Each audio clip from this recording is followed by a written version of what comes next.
సౌమ్యుడు మీరు గెలిపించండి ఇంకా బాగా పైకి తీసుకెళ్తానన్నాడు. అందుకనే ఈవీఎంలు ధ్వంసం చేసేదాకా వచ్చాడు.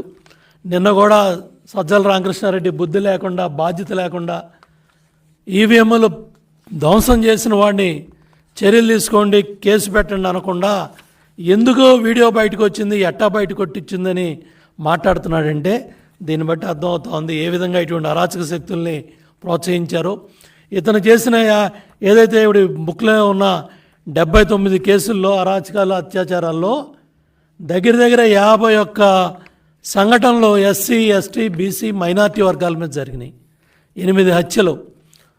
ఇవాళ పోలింగ్ ప్రారంభం కాగానే స్వగ్రామంలోనే ఎలక్షన్ ఏజెంట్గా ఉన్న చేరెడ్డి మంజులు నుదుటి మీద గొడ్డలతో కొట్టారంటే ఆ తల్లి ఆ గొడ్డలు దెబ్బతిన్నా కూడా